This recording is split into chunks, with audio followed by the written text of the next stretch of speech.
When entering the world of games, people can become whoever they desire, such as a young character, regardless of their real-life age. This allows them to do things they can't outside the game, which is why these games are so wonderful. The 38-year-old protagonist starts by creating his character to begin a game called One More Free Life Online. He names his avatar Earth and makes him look quite youthful, approximately his real-life age, not forgetting his black hair and eyes. In reality, he was just an ordinary salaryman who could only spare 2 or 3 hours a day for gaming. Therefore, he preferred playing alone to avoid inconveniencing other players. For this reason, he builds his character to be unattractive, even selecting so-called trash abilities. Out of the 10 abilities he chooses, 6 are quite poor, like a bow that never hits its target and the herbalist skill, which is unnecessary in the game since anyone can buy cheap potions from an NPC. He also takes his skill for an extremely weak kick, wind magic that doesn't work against fire or earth elements, and concealment, which has a high MP cost. Lastly, he takes physical skills enhancement, which can be used for running, using weapons, and crafting, but is superficial. He finalizes his character with the intention of being avoided by other players and enjoying peace. And so Earth begins playing One More Free Life Online, where the objective is simply to enjoy life. As it's not a game with a grand mission like defeating the Demon King, players can do as they please, whether it's fighting monsters, crafting items, or just chatting with others, living a carefree life. He starts in a bustling area where a girl named Mian offers to sell him some equipment. However, Earth suddenly collides with a troublemaker player wearing golden armor and accompanied by a group of Mohawks. He mocks Earth for using a useless bow and kicks him, acting quite unnecessarily before leaving. Subsequently, Earth continues to the training center, where he decides to hone his archery skills. However, the bow is so terrible that even after multiple attempts, he doesn't come close to hitting the target. But after shooting about 100 arrows, he finally begins to make progress, hitting the target and reaching level 5 in that skill. Next, Earth trains his wind magic and his kick, and after learning the minimum he needs, he heads out to the field. But upon arriving, he encounters chaos and thinks it's better to focus on collecting herbs for now. So Earth sets out in search of his collection, using his distance vision to locate some of the herbs. However, he realizes he can't analyze them right away. It doesn't take him long to raise his herbalist skill to level 3, allowing him to see the categories of each plant. With this, he can analyze their functions, discovering that he had collected 2 herbs that momentarily stopped breathing, wondering why the game placed them in an initial area. Afterward, Earth buys a beginner's potion production set at the potion shop to make a healing potion. He follows all the necessary steps, obtaining the item he wanted. In that game, after producing the item, you could choose the option to produce in bulk, making several items at once. Then he makes an antidote as well, raising the herbalist skill to level 7. With the healing potion and antidote ready, he returns to the field for his first hunt, glad to see the place had finally emptied. Suddenly, Earth spots a horned rabbit. He concentrates to hit the small creature on the first try since he couldn't shoot in sequence with his bow. However, the rabbit senses his presence, dodges the arrow, and attacks Earth. The boy then launches another arrow, hitting the animal's leg, but this only makes the rabbit angrier. With no other choice, Earth gives up on his bow and uses his kicking ability to protect himself. After kicking the rabbit twice, he finally manages to successfully finish his first hunt, obtaining the monster's skin and meat. He thinks that this way he'll end up becoming an expert in kicking rather than archery, when he's startled by 2 players who had witnessed his hunt. They introduce themselves as Zwei and Millie and add Earth to their friend list. Later, Earth continues his hunting to gain more experience and reduce the time it takes to defeat a monster. He locates another horned rabbit, but just like the previous one, it notices his presence and flees, forcing Earth to give up on using his bow and try another skill, using his wind magic to hit the monster. He thinks of a way to hide his presence, remembering he had the concealment ability. So by activating this skill, Earth finally manages to hunt with his bow, surprised at how well that combination worked.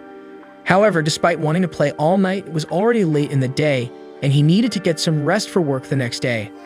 And so after working, Earth returns to the game. He buys a piece of bread from an NPC, but it tastes bad.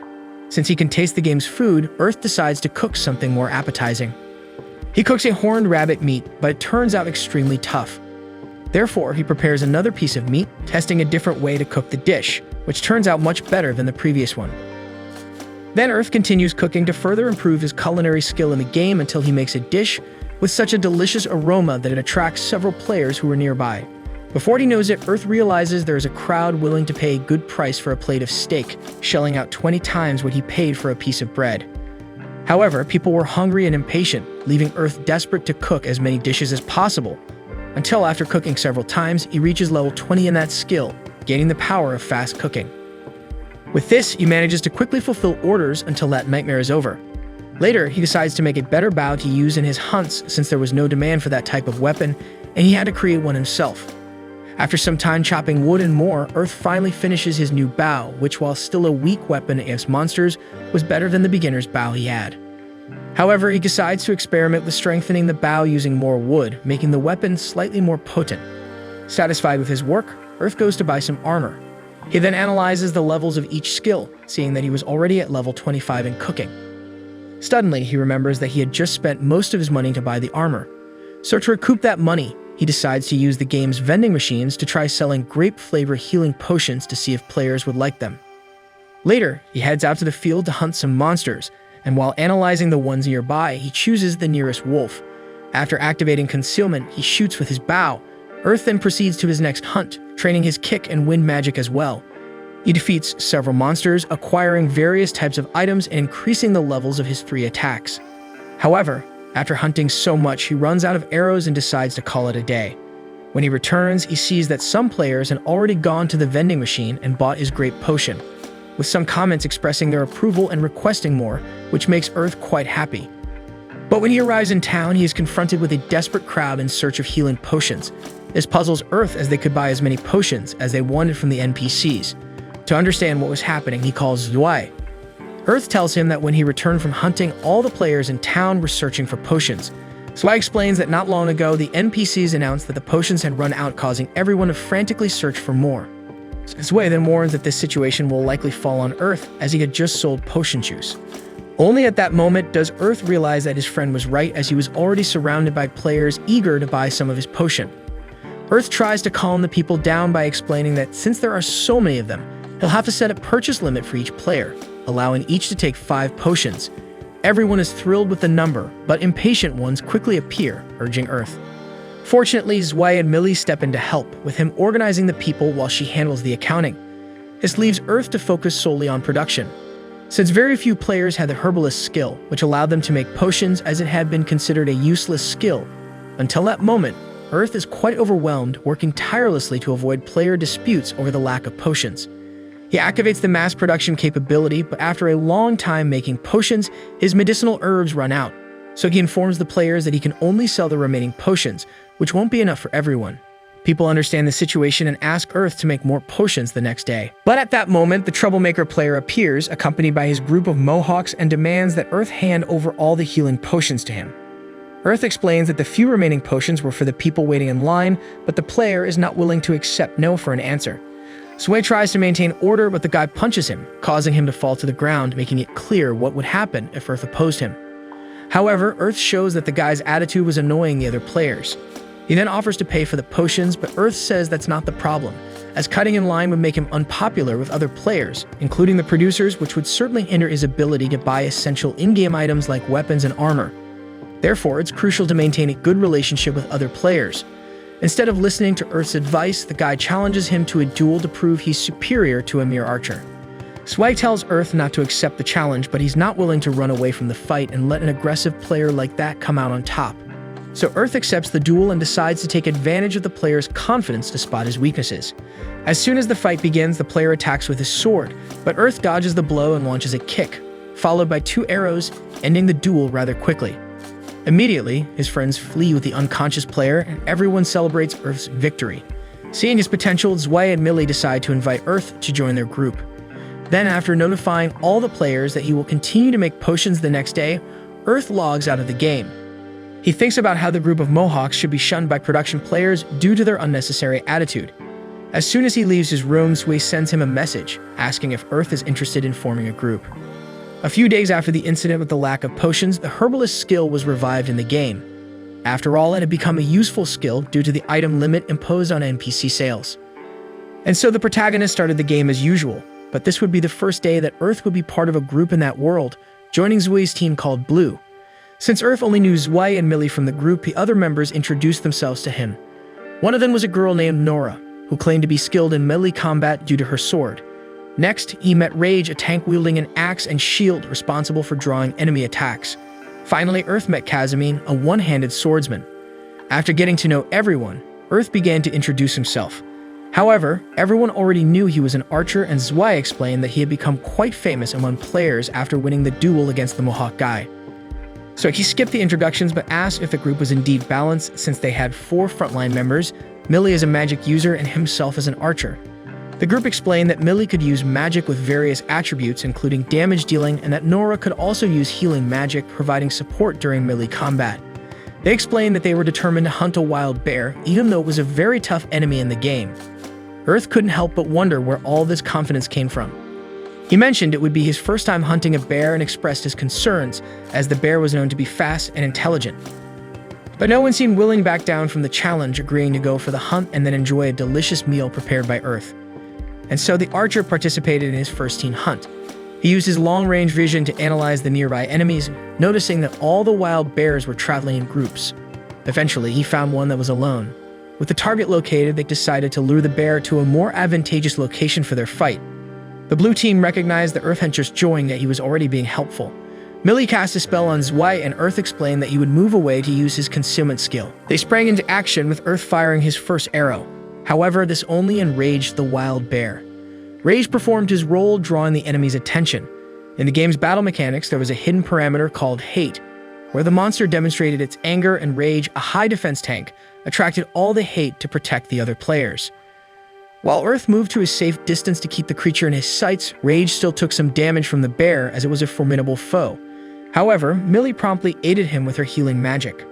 Nora asked him to keep the bear's attention on her for attacking, but they soon realized that the monster's hide was tough and resistant to their weapons. Even Nora and the others found it challenging to pierce through. Millie's magic finally dealt some damage to the creature. The battle continued, with Rage maintaining the bear's focus on him, while Nora provided healing support to mitigate the damage. However, the group started to realize that they might have rushed into confronting such a powerful enemy. Their weapons had limited effect on the bear, and Nora was running low on MP for healing. Earth understood that the team needed a quick and precise decision. He decided to trust his 38 years of life experience and aim for the bear's forehead, hoping it might be a weak spot, determined to help his team. Earth's arrow hit the bear, but it only made the bear angrier, and they all began to worry that they might not survive this hunt. However, Earth hoped that the arrow had failed because it was too shallow and decided to use his last resort. He activated a spell he acquired at level 15 of wind magic, needing to act quickly since it only lasts for 10 seconds. With this, Earth significantly increases his speed, intensifying his kicking power to push the arrow and pierce the bear's forehead. Next, Zwei shouts for Millie to attack, and she once again casts her magic, allowing the team to finally succeed in that hunt and put an end to the wild bear. Zwei apologizes for suggesting they go after a wild bear, acknowledging that it wasn't a good decision. However, Earth says that everything turned out well, and now it's time for them to enjoy the new dish he prepared, which excites them all. And so, they all enjoy a wolf skewer, savoring the seasonings that Earth used to prepare the meal. Zwei wonders why he's the only one not given a skewer, having to settle for a mere piece of bread. After teasing his friend for a bit, Earth finally admits he was just joking, giving Zwei a skewer and making him very happy. He savors the meat, enamored with the taste, and Nora asks Earth if the recipe for the food is expensive. He explains that in reality there's no way to obtain recipes through exchange because it's become a secret understanding among producers not to sell recipes. He mentions that first of all, it takes a lot of money and time to create a recipe, and secondly, even with a recipe, the result of the food can vary because it depends on the effort and ingenuity of the person who made it. For these reasons, the game's producers concluded that it's impossible to imitate the quality of other players' production. So since they can't buy Earth's meat skewer recipe, Zwei suggests they pay a low price for him to cook for their team, which irritates Earth as it's not right to place a value on someone else's work, but it makes the rest of the team very happy. At the end of the day, Earth adds the other members of the group as friends and continues the rest of his journey alone, hunting other enemies and expanding the game's area by heading to the forest of the 5th area. There, he encounters new monsters like giant insects. He tries to hit one of them with his bow but ends up missing and hitting an ant instead, leaving it agitated. This is a swift ant with a connection ability, and quickly, it calls his fellow ants. Even though he's in trouble, Earth decides to fight using his kicks. However, he discovers that these insects have a retaliation damage effect, which makes his body numb.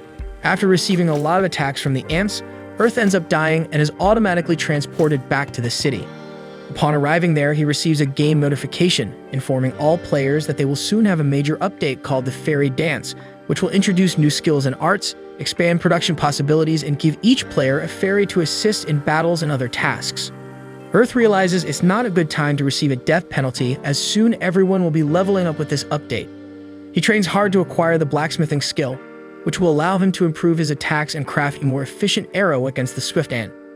After some work, Earth manages to create an iron arrow with a triangular shape, with an attack power of 6, and after a few adjustments, he finalizes it with an apple-shaped tip, increasing the arrow's attack power to 8.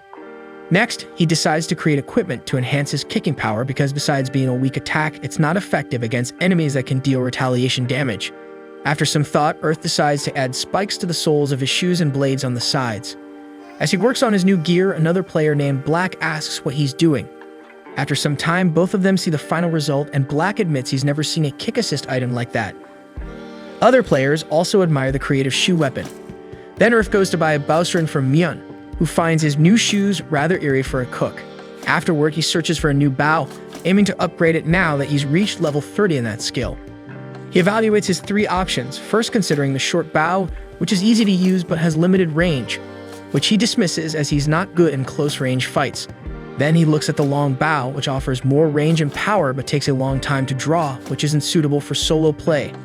This leaves Earth with the hunting bow, which has good size and shooting range. He specializes in this advanced skill, reaching level 1. With everything prepared, Earth names his new weapon the Hunting Composite Bow X, and when he tests it, he notices the improvement in his weapon, bidding farewell to the old one, which despite being inferior to the current one, had been useful to him until that point. Now that he has improved, he goes in search of a swift ant. Combining wind magic with the bow, he defeats the enemy with 2 shots. He continues hunting more insects, getting his revenge and collecting plenty of ant exoskeletons, which can be used to create lightweight armor. He takes the material to Myun, who is an armor craftswoman. Then the game announces that the fairy dance is about to begin, and the first part of that stage is each player receiving an auxiliary fairy. Earth receives his contract crystal, which contains his fairy. He hopes to get a wind-based one to complement his abilities. However, when he begins the ritual, the crystal shatters and no fairy appears, leaving him frustrated. At that moment, he receives a call from Zwei, asking him to meet up with the group. When he arrives, he shows the result of his crystal and asks if this happened to Zwei, but Zwei shows he has his fairy, as does everyone else, each of them having received a little companion. In other words, Earth is the only one without a fairy. To lift his spirits, Millie tells him not to give up as they're only in the first part of the mission. And since his crystal hasn't disappeared, there must be another chance for him to make the contract. She believes that there's probably something in the second part of the mission, which encourages Earth to remain hopeful. However, they don't understand why their fairies liked him so much and are a bit jealous of it. Earth finds them all very cute and hopes he can get his own fairies soon. A few days later, Earth continued to attract the fairies to him even without having his own fairy, as his contract crystal had broken. He played with one of the fairies and after a while decided to take a look at his profile. There, he saw that his skills had improved, now allowing him to acquire superior abilities for even more ways to fight. Next, Earth embarked on his first dungeon exploration. He walked through the darkness of the cave, reminiscing about exploring places like that when he was a child, having fun knowing he could relive this experience thanks to the game. However, now it was even more thrilling. Suddenly, in a darker section, Earth encountered a giant spider. He shot an arrow at the creature and then unleashed several wind magic attacks, but the spider resisted. He then attempted to strike but accidentally hit his head on the cave ceiling. Nevertheless, he recovered quickly and snared the spider with a rope and delivered a kick, managing to defeat it. He celebrated the victory, though his head still throbbed from the impact. At that moment, several dark fairies appeared and Earth realized they wanted him to follow them. So Earth followed the fairies using a new ability called Gravity Center Stabilization, allowing him to traverse the path without stumbling. Later, he realized he had finally arrived at the place they desired as all the fairies were gathered in one spot. Upon looking where they were, Earth moved a stone that was in the way, revealing a secret door with a chest behind it. He was excited to be in the exploration phase of the game and, upon opening the chest, found an ancient ring. Despite not knowing its purpose, Earth decided to keep it. He thanked the fairies for helping him find the item just as he received a game notification announcing the second part of the fairy dance would finally be revealed. Earth headed to the city, where the game announced that the name of this second part of the event was Battle with the Fairies. After participating in battles and PvP fights, fairies would be able to evolve and take on new forms. The game emphasized that this would only happen if players battled with different people, providing an excellent opportunity for them to get to know other players. Additionally, the top 16 in the PvP would be invited to the tournament, with special prizes for the winners. Another update included titles and distinctions that players would receive based on their gameplay style. The game also informed players like Earth who hadn't acquired fairies could restore their contract crystals through special PvP, not only guaranteeing success, but also offering a higher chance of obtaining a rare fairy. The game also stated that from now on, fairies would have self-identity, leading to changes in their behavior. After the announcement, all players began discussing the news as there were many changes to digest. Earth noticed that players were excited about the changes, but he feared that players might start bothering the artisans who didn't enjoy PvP. However, later he met Black, who explained that it wouldn't be a problem for them as all the artisans agreed that any player who bothered them or tried to force a fight should be reported to everyone. In other words, it would be left in peace because no player was foolish enough to become an enemy of an entire guild. Black then asked Earth if he had visited the newly discovered city. The city was named Nexia and had a teleportation portal, so players could come and go as they pleased. Black explained that serious PvP players were gathering there to battle, and Earth asked if Black would participate. However, he replied that being an artisan suited him better, and he would leave the fighting to other players. Earth realized that there were indeed many ways to enjoy an event like this and contemplated how he would make the most of it. The next day, Earth decided to check the additional titles he had received. This caught the attention of other players as they were all expecting Earth to receive a rare title. He discovered he had been awarded the title Fairy Charmer, which made all the fairies love him, explaining a lot. Earth didn't particularly like his title because it drew a lot of attention, but he could only remove it by participating in a special PvP during the event. Because of this, Earth asked if anyone would be willing to fight him. A girl named Rona heard his request and sent him a fight invitation. She had heard of Earth before because she was also part of the blue group Zwei's guild.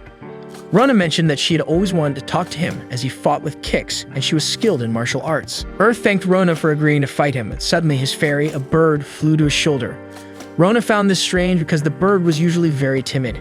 However, it had taken such a liking to Earth that it refused to fight him, proving to everyone that he was indeed a fairy charmer. This made Rona jealous as her fairy had never shown any affection to her and had already warmed up to Earth, while he became even more desperate to fight someone. Unfortunately, this situation repeated itself several times, with all the fairies refusing to battle him. Later, Rona called Earth to ask for a favor, and Earth quickly guessed what she wanted. The girl wanted Earth to cook something for her fairy to eat because it wasn't eating properly, just like the fairies of dozens of other players who wanted the same. It all began when Earth met a player who had trouble feeding his fairy with the bread sold by NPCs, as the bread was genuinely bad. The player asked him to cook something for his fairy, as if Earth could make something as delicious as his steak. He could also cook tasty food for the fairies. Because Earth agreed to help, the news spread, and now he had to cook for a line of people, even limiting them to 3 cakes each. After some time, his service slowed down and he managed to complete all the orders, thanks to Rona, who helped by finding other cooks to prepare fairy food. She then asked Earth what he was planning to do now that his service had finished, and Earth replied that he had been cooking for a long time, so he wanted to do something different. Rona invited Earth to go to the new city with her. The two of them used the portal to quickly reach Nexia, where they immediately saw an area where PvP battles were taking place and decided to watch. One of the players in the battle had a bird fairy like Rona, while the other had a wolf. Earth and Rona noticed that the wolf was behaving strangely. As the battle began, the two players faced off, but when the owner of the wolf fairy asked it to attack, the creature refused to obey. Taking advantage of this, the opponent attacked with the help of his fairy and won the battle. Earth then understood what was happening. He explained to Rona that the wolf player was a fairy abuser, which is what players were calling those who use fairies abusively, such as hitting or speaking rudely to them, causing them to stop following commands. The player became quite angry with the wolf, shouting aggressively at it. Earth thought the situation would escalate because he recalled a video he had seen where a fairy abuser had mistreated his fairy so much that, as a penalty, she evolved drastically and the game forced a battle between them, after which the player lost his contract with the fairy. However, the wolf player managed to control his anger, and Earth deduced that he knew what would happen if he lost his temper. Rona said she didn't know anything about this. Earth explained that penalties like this were common in older games, and even though modern games were gentler with players, this one opted for a more old-school approach. Earth thought he had played enough for the day and said goodbye to Rona. The girl thanked him again for the food for her fairy. After bidding her farewell, he disconnected from the game. He thought about how some players took great care of their fairies like Rona, while others, for some reason, chose to treat them violently. However, it was a matter of personal choice. But when Earth returned to the game the next day, he was surprised because the player with the wolf fairy appeared to seek his help, given Earth's title as a fairy charmer. He asked for advice on how to reconcile with the wolf since Earth had seen the video of the player attacked by his fairy after she reached her limit, and he didn't want the same to happen to him. While the wolf licked his face, Earth asked why the player had treated him poorly. The player explained that he didn't know how to behave with fairies and had watched videos of other players. However, all the videos showed them treating fairies like circus animals. So he thought he had to follow the same path as those players, but realized his mistake when the second phase of the update brought about a change in fairy behavior. He revealed that after that, the fairy stopped listening to him, and in an attempt to regain her obedience, he ended up hitting her several times, which only made the situation worse. The player admitted that he shouldn't have acted that way and pleaded with Earth to help him find a solution, even offering to pay for his assistance. However, Earth said he didn't want anything in return to avoid making it a habit. Earth told the player that he just had to treat his fairy well, taking care of her like a friend, and advised him to do everything together with his fairy, including resting, eating, and fighting, always thanking her for her assistance. He said that when the player started taking care of his fairy, she would become obedient again.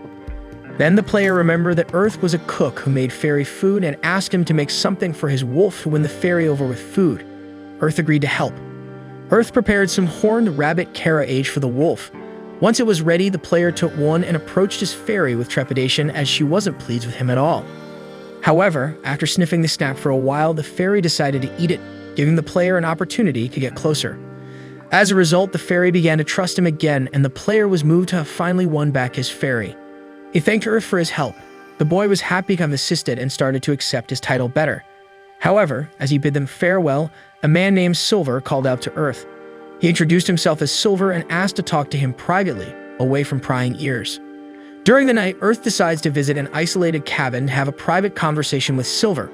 Earth notices that all of Silver's equipment is top-notch and concludes that he must be one of the best-ranked players currently and a hardcore gamer who invests many hours in the game.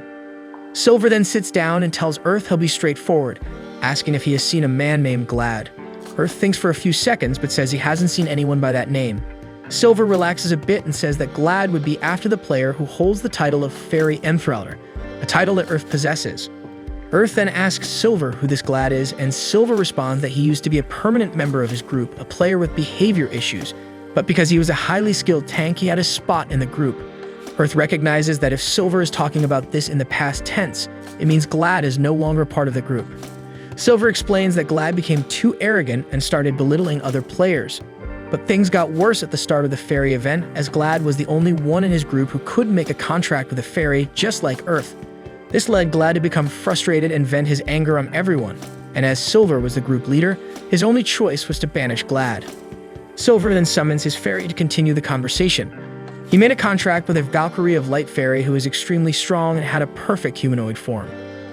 Silver continues the story saying that everything he tried to do to console Glad only made him angrier until finally in the last game update, Glad obtained another crystal, allowing him to make a contract with a fairy known as the Dark Fox. Since then, Glad has been challenging various players to special PvP matches whenever he can. Earth realizes that even with a fairy, Glad still feels humiliated, and that's why he's doing this.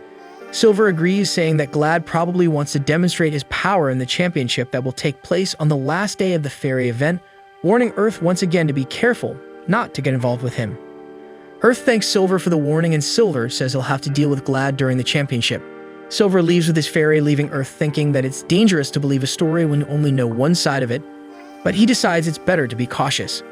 He then decides to go monster hunting because this way he can continue playing safely.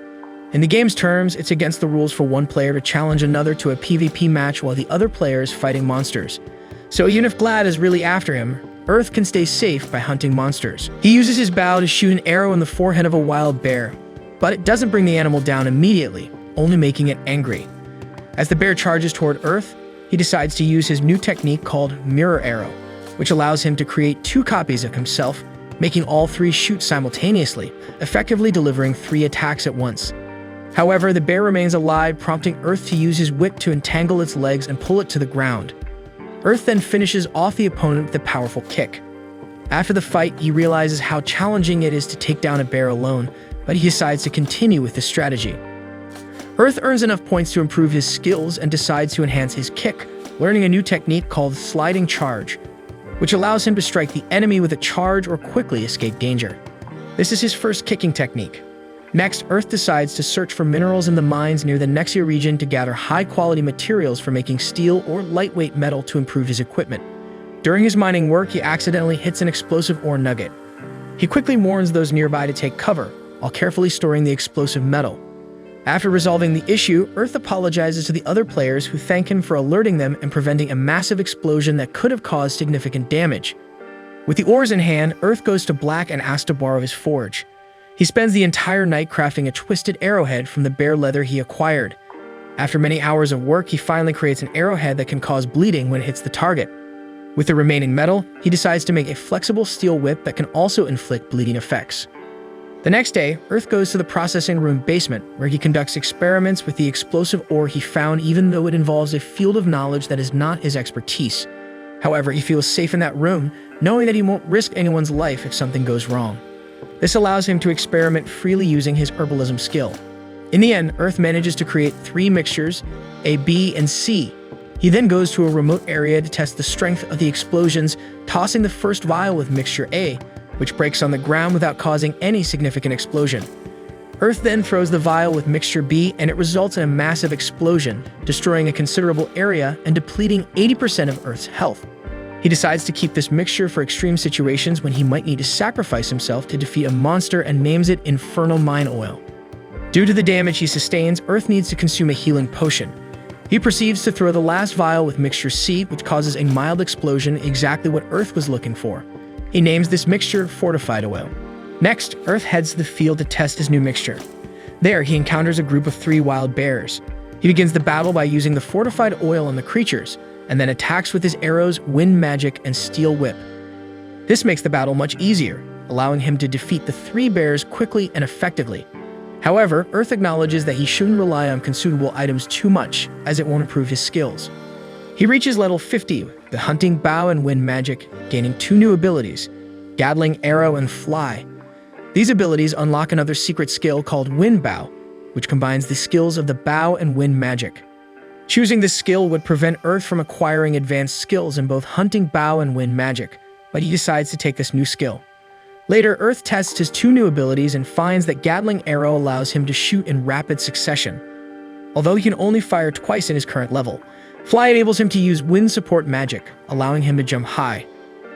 Afterward, Earth takes his hunting materials to the city and orders a cloak made from the bear leather he acquired.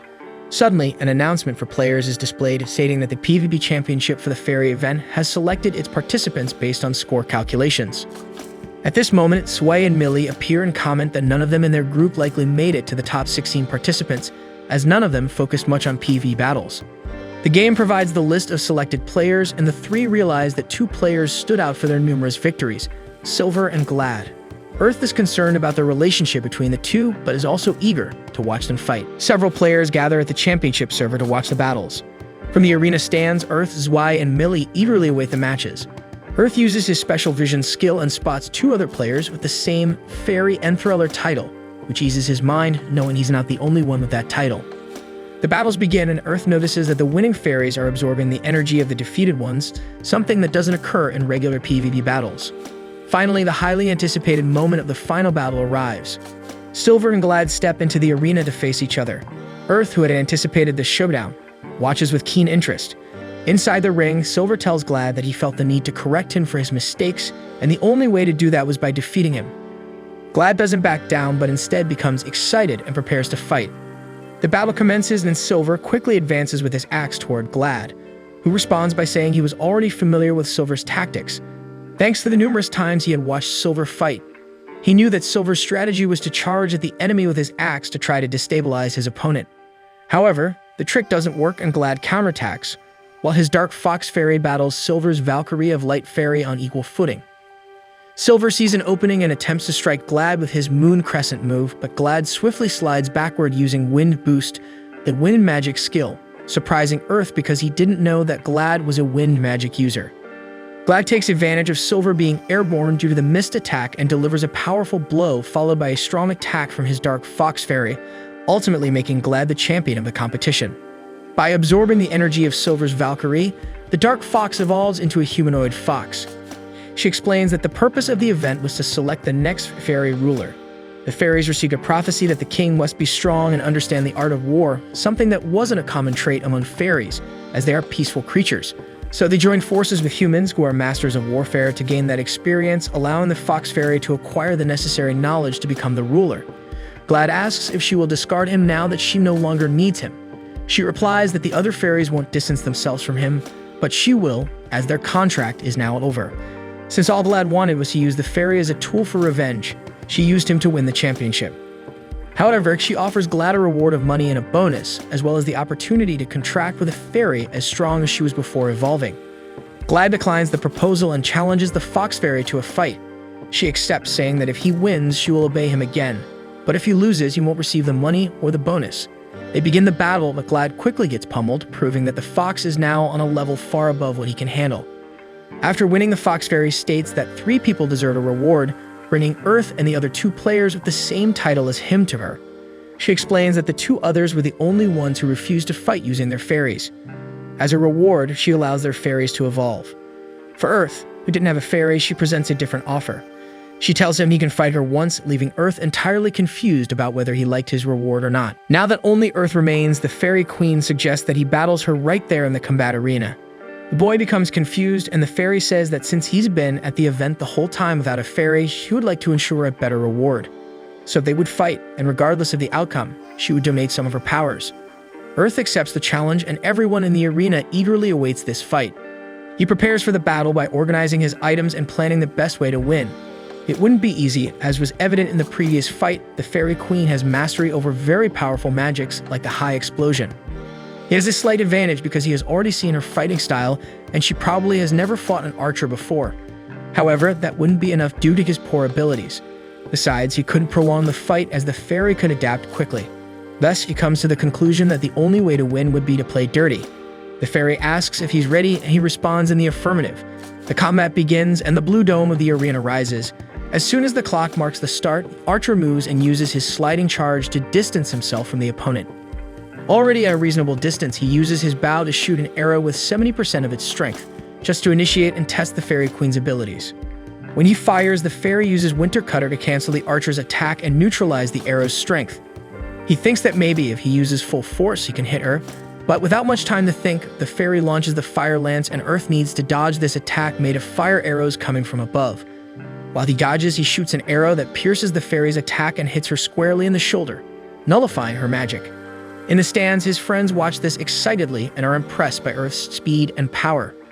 The Fairy Queen realizes that continuing the fight at that distance would be very disadvantageous for her.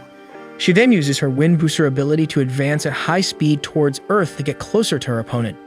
However, the fairy didn't anticipate that the archer was already expecting this move, as he had seen it in the fight against Glad.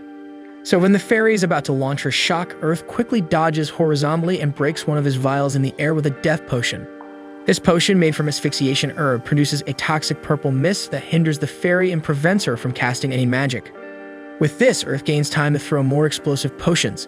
The fairy recognizes that not restricting the use of items was a mistake, and Earth states that weak humans like him need to think carefully about how to defeat someone much stronger.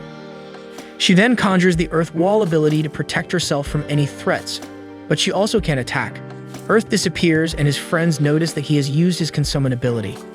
Inside her stone defense, the fairy waits for Earth's attack, but he remains still. She can't even feel his presence and imagines he's waiting for her magic to run out.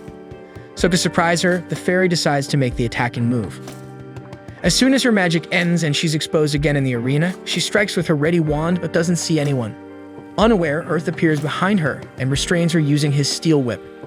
The archer then initiates his sequence of attacks, starting with sliding charge to destabilize her, going directly for her legs and knocking the bound fairy down. He then uses his Gatling arrow ability, landing a perfect combo of 6 arrows, causing a stun. Without rest, he launches Mirror Arrow, and with the help of 2 other summoned clones, they perform a triple attack that adds to the previous combo, now totaling 9. Next, he uses Twin Fanged Arrow, hitting the fairy more times and increasing his combo to 12. To finish, he uses Fly to gain altitude and conclude his attack with Wind Boost, boosting the damage from all of his previous attacks. In disbelief, the Fairy Queen is defeated and Earth emerges as the victor. Everyone in the arena who was watching the fight applauds the archer. He is surprised because he had almost forgotten that he was being watched by so many people. His plan to go unnoticed in the game was not going well, so he considers fleeing. However, the fairy congratulates Earth and acknowledges that her overconfidence led her to underestimate the boy. After the fight, she learned an important lesson. Since Earth won, it's time for his reward. The fairy asks him to hand over his broken contract crystal and the base for the Fairy King ring. He is confused about the ring but remembers it's the item he found earlier. As the Fairy Queen takes the crystal, she notices that there are already 5 lights inside it, showing how truly special Earth was. As his personal gift, the fairy grants 1 more light, making it 6 in the crystal. She then merges the 2 into a ring with a green stone. She tries to put the ring on Earth's left ring finger, but he resists and asks her to be gentle. The fairy asks what the problem is, and he questions why she's putting a ring on his engagement finger, not wanting this supposed marriage. The fairy insists, and they get into a hand battle until she gets tired and uses her firearm power, gaining strength and finally forcing the ring onto Earth's finger. He complains that it's not fair, but she doesn't care. She asks him to take care of it, while he struggles to remove the jewel that won't come off at all. When he looks at the stats, he discovers that it's the ring of the 87th Fairy Queen, a unique item in the world that contains the power of 6 elemental fairies. Whoever wears it can access the fairy realm, and to Earth's dismay, it cannot be unequipped. The fairy then bids farewell to everyone and returns to her realm, disappearing from the arena. Everyone applauds, thoroughly pleased with the event, praising how much fun it was, with a touch of romantic comedy at the end. And so the first major event of One More Free Life Online, Dance with the Fairies, comes to an end. After the event, some things changed in that world. Earth's battle with the Fairy Queen was featured on the game's official website and became very popular, altering the way players perceived wind and bow magic from then on. Because of this, many players became inspired to use this style of play. Despite his efforts to avoid it, Earth became known. Because of this, he decided to avoid drawing even more attention to himself and started enjoying his game in secrecy. However, there was one company he couldn't evade. Using the power of the ring, the Fairy Queen appeared in the middle of Earth's gameplay, using the ring as a portal. She said she can give a lot of love to Earth since he was so lonely without any fairies. He got angry and hit the fairy on the head with a fan, asking her to return to her kingdom and let him play alone. She complained that being a queen was very tough and that she wanted some time to relax. It seems like his peaceful gaming days were over. Earth walked through the village and everyone noticed him, commenting on things like him being the Fairy Queen's husband and his clothes. Amidst this, a man tried to get Earth's attention, but he ignored him, fearing that he might want to intimidate him. The man insisted that the archer look at him, but Earth continued on his way without averting his gaze. He felt very tense in the city, so he thought it was better to go hunting. Earlier, Earth had asked the Fairy Queen to explain how Prism Nova magic worked, an ability only those with the ring could use. She replied that he would have to discover the proof himself. In a forest, he captured a bear with his steel whip and invoked the magic, asking the fairies to fulfill his wish. During the incantation, he offered some of his mana to the fairy governess so that she would grant him the power. A circle defining the area of effect appeared, and he placed the bear right in the center. Then he finally activated his Prism Nova enchantment, creating a ball of light over the marked area, hitting the target and transforming everything inside. He tested the enchantment several times on other bears and found that this ability had a random effect.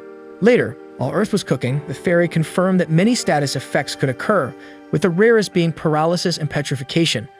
Moreover, the cooldown time was long, so he needed to be careful. The fairy looked at one of the delicious dishes Earth was cooking and tried to take a bite, but he smacked her head with a fan again, saying they were for sale. The Fairy Queen asked him to let her eat, as the fairy realm's food was all sweet, and she would like to taste other things.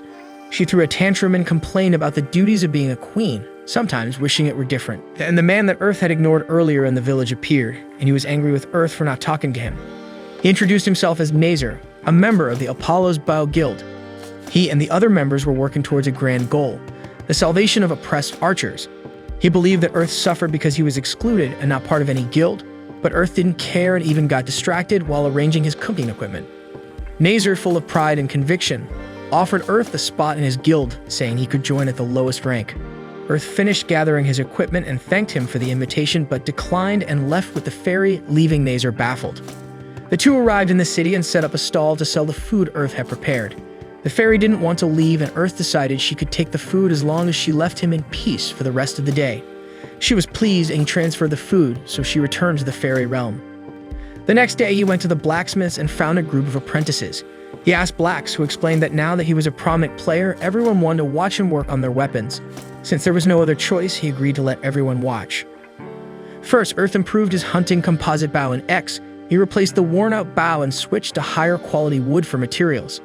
For reinforcement, he used lightweight metal instead of iron. For his blade-tipped shoes, he also changed the material to lightweight metal to increase defense and stability when landing on the ground. To make the spikes, he used the twist he had learned from making arrows, thus increasing his attack power. Finally, the most important change. The blades. Instead of putting them on the sides, he adapted them to the front of the shoes so that his kicks caused damage from the front and with the sole. Moreover, they were now removable, making it easier to switch them. After the changes, he tested and demonstrated them in front of everyone and received a lot of applause. Everyone seemed impressed with his skills. However, instead of being happy, he thought it would be better if everyone thought he had done something weird. Earth then went to a merchant to buy the last item, a bear fur cape. He was impressed by the high item score. Since he had provided the material, the merchant charged a low price as promised. He thanked her since the cape was worth much more. Then, a message from the Apollo's Bow Guild master, I Am, arrived for Earth. Later, he met all the members of the group. I Am introduced herself and said they were very pleased to meet him. Earth asked what the matter was today, and I Am apologized for the trouble caused by Nazar earlier. She explained that after his battle with the Fairy Queen, there was not a player and one more who didn't know him. Therefore, their archer guild would benefit from his inclusion. This was what Nazar thought. They had also discovered that he was using the name Earth without permission to recruit new players. Everyone, again, apologized on Nazar's behalf. Earth accepted the apologies and asked everyone to hold their heads high. Aya informed him that a penalty had already been applied and Nazar was demoted from lieutenant to a regular member. He could no longer invite new people to the guild. Earth was understanding, and the two of them got along without any problems. Ayame was very pleased, and to conclude, she praised the battle against the Fairy Queen. She said he was the hope for many archers and asked him to continue like this as everyone had high expectations. Earth bid farewell a bit frustrated as that match hadn't had the effect he wanted. He just wanted to relax and enjoy the game peacefully, but now everyone knew him. Registrations for the second round of players are now open. Our protagonist notices that they are allowing the same number of players as the existing ones and deduces that the new servers have already been installed. Furthermore, he's heard that the lack of VR and headsets has been resolved, which means that registrations won't remain open for long. Inside the game, Sway and Millie encounter Earth and ask how he's going to deal with the break arms, a new status effect added in the patch from the previous day. Earth is worried because if he were hit by this ability, he'd be unable to wield his weapon for a while. Moreover, the effect would also trigger if he received more than 25% of his total HP in arm damage. Earth thinks that at least other players can't steal his dropped weapon. He had played another game before and someone stole a rare weapon he dropped after dying. Then the game announces a new update for all players. A new dungeon is coming and its name is A Challenge of the Departed. The place is generated entirely randomly, so every time a player enters, it will be a completely new experience equipped with all kinds of traps waiting for unlucky players. Additionally, there's a 1-hour time limit, and the main objective is to reach the 10th floor. Earth is excited about the challenge of a randomly generated dungeon. The game presents a preview trailer for the second round of player registrations. In this trailer, Zwei appears very happy and Earth during his battle against the Fairy Queen. However, Earth isn't very pleased with his appearance in the trailer because if new players think bows are strong weapons, they'll regret it later in the game. Later, Earth wants to be prepared for the dungeon challenge, but for that, he'll need a shield. He won't be able to advance further in the game if his only defense is evasion, especially in a cramped dungeon with no room to move freely. So he battles various creatures to specialize his shield skill, which also makes it easier to use his bow. Thanks to this, he can collect materials at the same time. After defeating some monsters, he goes to the blacksmith to craft new equipment. Blax asks what he's doing, and Earth replies that he intends to make a new bow using some designs he brought from the real world. One of these designs is for a high attack bow even with a low score, but Earth doesn't intend to use it because its arrows are too expensive. He created it just to learn more about how it works, as he plans to design an even better, non-existent bow. After many sleepless nights, Earth finally completes his project and creates a secret light metal shield, using exoskeletons from the ant soldiers on the sides to reinforce it and also protect the parts of his compound bow he placed at the back. As a result, the shield has a secret mechanism that transforms it into a bow. To switch between functions, he just needs to use the handle. Now, even if Earth is hit by the break arms, he won't immediately lose his long-range attack capability. On another day, the new update is available for installation. Because of this, the game is filled with players all excited about the major update. Many vendors sell potions to help with gameplay. Earth can't wait to take a look at the new dungeon. Suddenly, a group of 5 colorful warriors arrives to speak with Earth. Each one introduces themselves by a specific color and names themselves the gang of the 6 Rangers. Earth is perplexed because this seems like a blatant copy of the Sentai Rangers. However, he notices there are only 5 of them and asks where the black one is. The Red Ranger responds that he had a stomachache, and Earth doesn't seem to believe that these guys are actual Rangers, but he decides to ignore it. Then Red says they were looking for another member to complete the group and found Earth, so he invites him to join them in the dungeon challenge. Earth considers the help, as it would be impossible to go very far alone. Thus, he accepts, and they venture together. In the dungeon, the Rangers are ready to proceed, but Earth tells them to wait. He uses his threat detection ability, and as he suspected, the place is full of traps. In that room, there are 15 traps, and 4 of them are instant death traps. Earth mentions that it's common for heroes to fall into these traps, and to prevent everyone from being caught, he goes ahead and asks them to follow his exact steps. The Blue Ranger comments to the Pink Ranger that Red made the right decision by inviting Earth, even though he was concerned about adding another member to the group. Upon hearing this, Earth is pleased and surprised that they made that decision. In reality, Red remarks that they were lucky to meet the guy who married the Fairy Queen because he couldn't possibly be weak. The group navigates through the traps, and Red says that from there he can take over the leadership. They proceed and encounter some skeleton soldiers. Red says the 5 members will defeat these enemies. They engage in combat with their weapons and defeat the skeletons without much trouble. Earth is impressed and understands why they call them heroes. Thus, he can focus on finding traps. They find the stairs to the 2nd floor, but are concerned about the time because it took 18 minutes to get there, which is quite a while in a 1-hour challenge. Earth apologizes and says he would like to disarm the traps faster, but it's very risky. The Rangers tell him not to worry because they know it's a tough job. They descend to the 2nd floor and encounter whites and skeleton soldiers on the way. The Pink Ranger asks to handle it and uses her glorious, lovely flash power to destroy the whites. However, those skeleton soldiers can dispel the spell, unlike the ones they faced on the previous floor. More whites appear. So they use their weapons and split into groups. Earth, Pink, and Blue will deal with the whites due to their magical attacks, and the rest will handle the soldiers attacking with physical damage. Thanks to the magic wind arrows, Earth manages to defeat some whites. After the battle, they find the path to the 4th floor. However, 40 minutes have passed since they spent a lot of time dealing with those challenging monsters. Therefore, there won't be time to reach the 10th floor. They decide to go to the 5th floor on that expedition. Further on, Earth enters a room and feels a terrible sensation as if the Reaper were caressing his face. Then they hear desperate screams from another group coming from the door. Before they can think about what to do, Red kicks the door open and enters quickly. The rest of the group follows, and when everyone enters, the door closes, revealing that it's a trap that will only open when they complete the room's mission. Inside, another group of warriors is struggling to face a legion of skeleton soldiers. Red orders the entire group to help. Earth is suspicious and uses his threat detection ability, but doesn't find anything. Thus, he's free to fight with all his strength. Then they all start battling. Earth uses his Gatling arrow and Aeolian dust arrow abilities to kill some whites. The Rangers with physical attack weapons hit the skeleton soldiers. Meanwhile, the magic-using Rangers use their healing abilities to assist the wounded warriors so they can return to the fight. In the end, they combine their attacks, creating a massive explosion and completing the room's mission. Consequently, all the doors open. The warriors thank Red for his help. Then the treasure chest in the room appears. One of the warriors is eager to open it, but Earth tries to convince him not to do it because he detected a trap. The warrior gets angry for not wanting to share the loot and claims that he also has theft skills, so he would have noticed a trap if there was one. Earth then tells them that they don't want the treasure and only asks the warrior to wait until they leave the room to open it. They exit, and the Rangers don't understand why Earth gave up on the treasure. He explains that the room had another trap, one that kills you with your own greed. Then the door closes, and they hear the screams of the warriors. Time runs out, and they return to the dungeon entrance. Outside, the Blue Ranger asks Earth a question. He wonders how Earth had noticed the 2nd trap on the treasure chest while the other warrior with theft skills didn't. Therefore, he asks if Earth has reached level 20. Earth doesn't give an exact number because it would be rude, but confirms that he's surpassed level 20. In reality, he has already surpassed level 30 but keeps it a secret. Yellow suggests sharing the earnings, even though the adventure didn't yield much. Earth says he's already satisfied with the increase in his theft skills. Red says that if he's satisfied, he's happy. However, Yellow wanted to explore the dungeon even more and reach the 10th floor. Green explains that because of the time that was very difficult and he prefers to thoroughly explore each level. He even shows a map he made of the 1st floor in its entirety. The rest of the group doubts the quality of the map a bit because he has difficulty with directions. Anyway, Green says that the map will be useless next time because the place is generated randomly.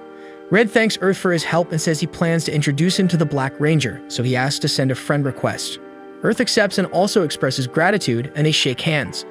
Later, at the blacksmith's, Earth tries to build a tool to disarm traps more quickly and reach the 10th floor of the dungeon.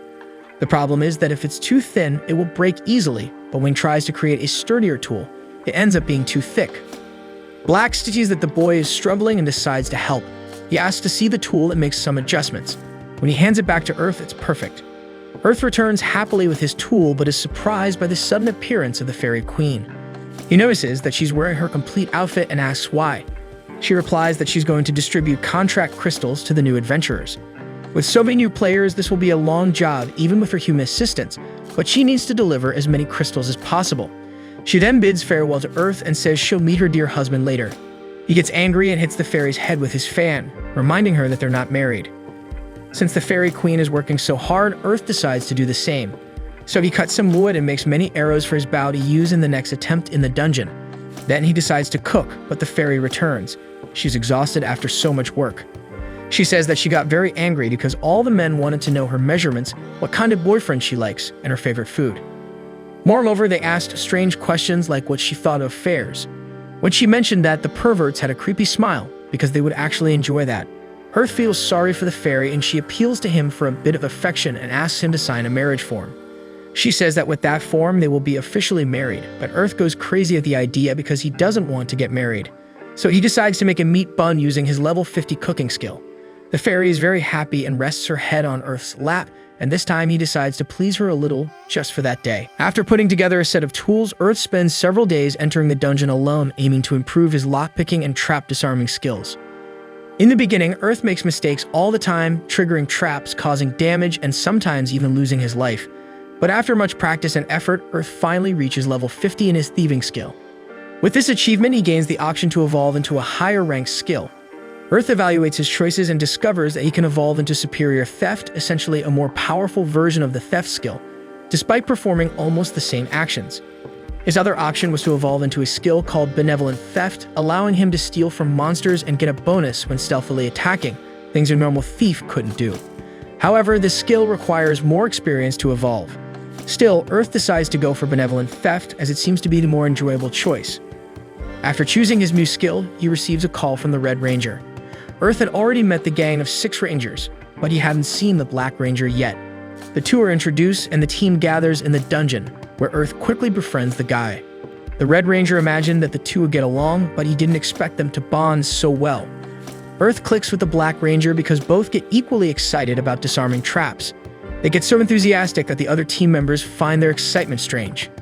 After meeting the heroes, Earth continues to explore the dungeon alone. He disarms more traps, increasing his success rate and leveling up his Benevolent Theft skill. Additionally, while exploring the dungeon, Earth gains a better understanding of how the monsters in the area function. They are attracted to light, so Earth discovers that by using his long-range vision ability, which allows him to see in the dark, he can significantly reduce the number of battles and sneak past monsters without being seen, avoiding unnecessary fights. Thanks to this discovery, Earth can move deeper into the dungeon, reaching the staircase to the penultimate level alone without needing any team assistance. However, he has just over 5 minutes to finish the dungeon due to the 1-hour time limit. Earth thinks that's a very short period to reach the end of the dungeon, knowing that the penultimate floor has liches. Still, he decides to take the risk and see how far he can go. Hurrying due to the time constraint, as soon as he reaches the floor, he encounters a lich. He's afraid of being seen, but fortunately, the monster doesn't spot him due to the lack of light. Some time ago, the Rangers warned Earth to be careful on the penultimate floor precisely because of those creatures. Liches can use status attacks and summon nearby monsters, causing significant problems, especially for a solo player like Earth. Because of this, he knew he couldn't face any of those monsters at all costs. Fortunately, his plan of not using light works, and Earth manages to pass through the entire floor without running into any troublesome monsters, reaching the end of that level. However, to get to the staircase leading to the last level, he needs to pass through thousands of traps, and unfortunately, he doesn't have time to disarm them all. Earth decides to take the risk and try to pass through the traps with his wind magic. He tries his best to land in the right spots, but despite all his efforts, he ends up stepping on one of the traps. Earth thinks it's his end but decides not to give up since he was so close to his goal. He quickly dodges all the traps and safely reaches the staircase to the last level. Upon reaching there, Earth is surprised that he wasn't kicked out of the dungeon since his time should have already ended. He checks his timer and discovers that he reached the last level with only 0.02 seconds left, and for some reason it stopped as soon as he entered the area. Earth then takes a healing potion to prepare for the journey ahead. After all, what mattered was that he had reached a level no other player had achieved so far, and Earth was determined to go all the way. He starts descending the thousands of stairs in that place, and after a while he hears a voice of a man coming out of nowhere. Earth wonders where it's coming from, and the man begins to say that he didn't expect anyone to reach that place alone. The stranger introduces himself as Andra, a knight of the Empire. Then he asks Earth to listen to his story while they descend the stairs. And so, Andra recounts that many years ago, his nation ordered him to investigate the labyrinth of the dungeon and seal it. Andra fulfilled the order and took a large army with him, but everyone lost their lives to the monsters and traps of the location. Andra continues the story, explaining that as the last survivor, he continued navigating the labyrinth alone until he reached a deep room. However, as soon as he entered it, he got trapped in a completely empty place with no air to breathe. He tells Earth that after that, he was transformed into a skeleton knight and forced to protect the dungeon, meaning Andra went to seal the labyrinth and ended up being transformed into its guardian. Earth then asks if the room still exists in the labyrinth, and Andra replies that he destroyed it, making Earth think that even with his tragic end, Andra tried to be a noble knight. The man reveals that he's waiting for Earth at the bottom of the stairs and that Earth must put an end to his life. Andra says he endured all this time, resisting his heart turning into that of a monster, but he's tired and wants to be free and reunite with his comrades. Suddenly, the stairs in the place start disappearing without any warning. Earth tries to escape but ends up falling into a long descent. Next, he encounters Andre, who had just succumbed to his skeleton knight form, no longer able to resist and losing his essence. Earth hits the skeleton knight with his arrows, but it only makes him angry. The two start fighting, and the skeleton quickly proves to be agile and strong. Still, Earth manages to evade his attacks, using his shield for protection and then attacking the skeleton with vials that cause flames in the area. He continues shooting arrows since he can't fight at close range without a sword. However, the skeleton knight realizes his fighting style and uses an attack that makes Earth's bow fly away. With no other choice, he uses his trump card, his shield bow, to keep attacking. Unfortunately, his opponent finds the battle amusing, showing no signs of feeling threatened. The worst part is that Earth knows he has a point. After all, his secret bow isn't his best weapon, as it can only shoot special arrows, and he can't use any of his archer skills. Nevertheless, Earth exerts himself, moving quickly, trying to win in any way possible. The skeleton knight starts getting irritated with his opponent's constant movement. He then uses a power to increase his speed and attacks Earth, throwing the boy against the wall. Earth panics because he realizes he can't move. The skeleton knight admits he didn't expect to use his ability and says he'll end the fight, which had already lasted too long. He declares that he'll send Earth to his god, but seconds before he attacks, Earth manages to move and quickly dodges the strike. He kicks the skeleton and declares that there are no gods in that world. For Earth, the only thing present is human will, fighting to survive even when everything goes wrong. He decides to show his will to his opponent. Earth jumps to his steel whip and binds the skeleton knight. Then he uses the ring's magic and asks the fairies to grant his wish. While Earth casts the spell, the skeleton realizes he's casting a spell and tries to stop it by attacking with his weapon, breaking Earth's shield. Even without any defense, he remains focused on finishing the spell. Then the circle outlining the power area appears. The skeleton knight attempts to attack again to prevent the spell from completing, but Earth moves faster and casts Prism Nova.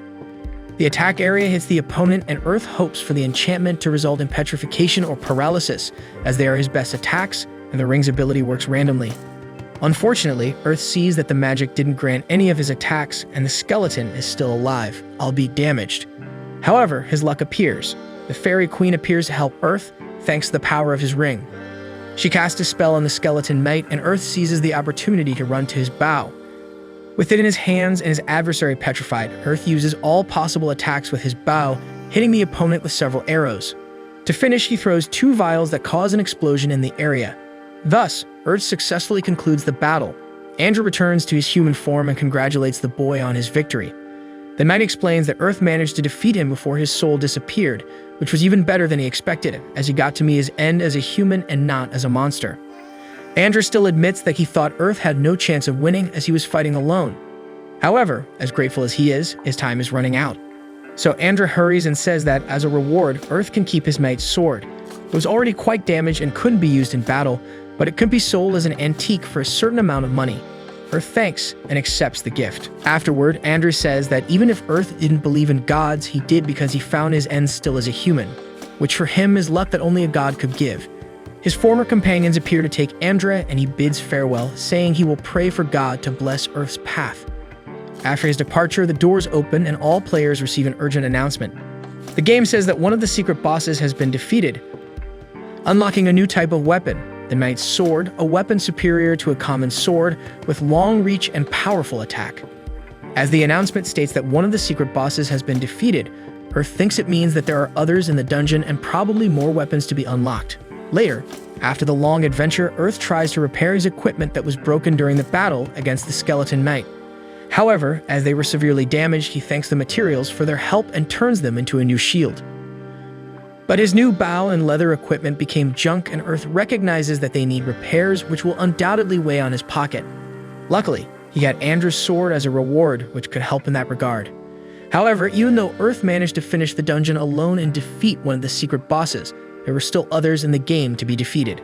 In a dimly lit room, a woman asserts that player PN0EA seems to be having fun, and the man she's talking to responds that his learning seems to be progressing rapidly thanks to that archer, and they need to thank him. The woman reveals that she has a problem because PN1EB is complaining about getting bored. The man gives a mischievous smile and allows her to take a walk. Back with his group, Earth thanks his friends for the invitation.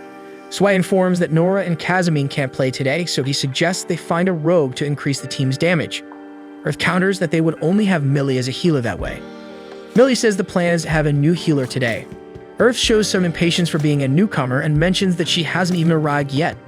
Swai feels awkward and informs that she will be late, but Earth tries to show empathy for the group's decision, saying he doesn't mind if she's a little late. Rage notes that she has a strong personality, and Earth continues to make an effort to be understanding, saying it's just a matter of him not caring about it. Swai apologizes and explains that there was no one else available for today, but Earth reassures his partner, saying there was nothing to be done because no tank or healer was available, and Zwei becomes more relaxed. The novice healer arrives, displaying quite a bit of arrogance, thinking that the whole group was there just to welcome her. Zwei scolds the girl for being late and informs Earth that her name is Elizabeth, but that she goes by Eliza to shorten it. She's a good mage, so no one should worry. Earth feels awkward about his companion's concern in introducing the newcomer and realizes how much his friends respect him as the guild leader. Zwei insists that Eliza apologize to the leader for the delay, but the healer disdains Earth, saying he looks like a weak archer, questioning if he will really be useful because he seems almost like an NPC. Confidently, Earth responds that he will prove his worth in combat inside the dungeon. Arriving there, Earth begins the mission by disarming several traps easily and showing great knowledge about them, leaving Eliza perplexed. She admits that at least he is useful for that. On the 5th floor, Zwei says the group needs to rest, but Eliza retorts that there's no time for that. The rest of the group warns that they need to proceed carefully from there because dangerous creatures live on that floor. Earth knows they are the lesser liches. Eliza loses her tough demeanor and asks if these enemies are really dangerous. Earth explains that no physical damage works against them, and they use various status effects to stop the opponent's movements. They are so feared that their nickname is Trauma Generators. Millie calms the group and states that she can undo freezing and paralysis effects, and Eliza cures petrification. Rona adds that she has learned spells that can help, and Zwei reminds them that they have dealt with a lesser lich before. Earth is alerted that 12 enemies are approaching, 4 of them being lesser liches. Zwei makes sure there are no traps in the room, and the guild prepares for battle right there because it is dangerous to walk through the dungeon. While everyone thinks about the strategy they will use, Eliza is trembling with fear. Zwei orders the girl to use an attack spell, but she is paralyzed with fear. The enemies approach, and Earth takes the lead, firing a wide arrow. Eliza uses Holy Ray, and Millie finishes with Explosion. An explosion covers the opponents, but as the dust settles, they continue advancing unharmed. Rage protects the group with defensive abilities, aggro control, and taunt. An enemy tries to bypass his shield, but his defense magic prevents him from reaching the group. Taking advantage of the protection, Rona uses War Spirit Twin Fists, weakening the enemy with her fists, and Zwei finishes him off. However, the other enemies emerge from behind the guild, and Rage is petrified by the liches. Zwei asks Eliza to heal Rage and warns that without a tank, it will quickly be in trouble, but the mage is still scared. The lich tries to attack Eliza, but Rona protects her, keeping the enemy away. Meanwhile, the rest of the group is suffering and spending all their mana, but Earth throws 3 potions at the opponents, destroying them. Now more relaxed, Eliza heals Rage with Rapidum, Commandant Lux, and Stone Break Cure. With their tank back in the fight, the group gains confidence and finishes the battle. After the battle, Eliza asks Earth why he didn't use the potions earlier, as they were so powerful. The archer explains that they are dangerous to use and you can't carry many at once. The mage argues that if he had been faster, he could have avoided much of the situation, but Sui gets irritated and intervenes, telling her to stop complaining about the leader. Eliza threatens to start an argument, but Millie tells the two to behave, reminding them that they are not only with guild members today. The two brawlers stop instantly. Earth has fun thinking that Millie is scary when she gets angry. Eliza apologizes for being scared, but the archer motivates the mage because the dungeon is not over yet, and the group needs her healing, making Eliza more excited. The guild completes the dungeon and celebrates the victory, planning to play again sometime. As they say their goodbyes, the figure of that mysterious woman appears again, watching the group. The next day, Earth realizes that two new weapons have appeared in the game, a Japanese bao and an utachi. Then he remembers that Kazumine from Blue Color had a somewhat samurai-like style and would love the utachi. An apparently innocent girl approaches the archer and asks if his name is Earth. The protagonist notices that the girl has pointed ears, Japanese clothing, and dragon horns, and is not a player avatar. He confirms his name and asks for hers. She avoids the question, saying she's like the younger sister of the fairy queen. Earth raises an alert and senses trouble. He asks the reason the girl sought him out, and she replies that she's interested in experiencing his lips, moving directly toward him. He pushes the girl away with a fan and says she's just like her sister. The girl finds it amusing that Earth hit her with a fan and says she understands why her sister liked him. Earth finds all of this somewhat ridiculous, but the girl continues, saying that her sister mentioned that the archer made wonderful food and she would like to try it. Earth refuses, saying he's going to the armor shop, but the girl interferes again, saying she'll go along because there won't be a chance to get out again like today. The archer is defeated by her insistence, and they go together. Arriving there, the girl gets excited about the equipment, saying she's impressed that human hands can create such things, but Earth tells her not to touch anything. The shopkeeper says that Earth brought a cute girl to the shop today, but he avoids the subject, asking the attendant to repair the cloak he's wearing. The shopkeeper says, judging by the state of the cloak, it would be easier for him to buy a new one than to fix it. He remembers that he has abused the cloak a lot and asks for a new armor, made of wild bear skin and silver, which he had in his inventory. The blacksmith designs a defense plus 70 armor with durability and motivation bonuses, charging 12,000 glow for labor, saying she'll let him know when it's ready. The girl with pointed teeth interferes again, saying that now Earth can cook for her. So Earth prepares a rabbit steak with herbs, and the girl loves the dish, praising every detail of the recipe. Earth thanks her, and she repeats it twice more. The archer jokes that it's clear she's really the fairy queen's sister. He asks if she is also a fairy like her sister, but the girl says she can't give details about that and not reveal her real name, telling Earth he can call her whatever he wants. The archer calls the girl Ryuchan because she has Japanese dragon horns. She likes the nickname and plans to visit Earth from time to time. Earth hopes she doesn't cause any trouble, and meanwhile, an important announcement appears for all players. Earth goes to his blacksmith friend and they comment that the announcement was about a hidden detail in the game, that stronger abilities would only be learned if players became specialists in a playstyle, choosing between mage or warrior, for example. Earth thinks this will annoy players, and Blacks asks what he will do since he has only a month to review the abilities, and maybe this will cause problems in future fights if he doesn't change. Earth reflects that if he specializes only in physical attacks, he will have more firepower in the game, but he remembers that the current style is more fun for him and decides to continue as it is. Blacks comments that players who are craftsmen part-time are disappearing, and if a nice guy like Earth stays there, he will feel less lonely.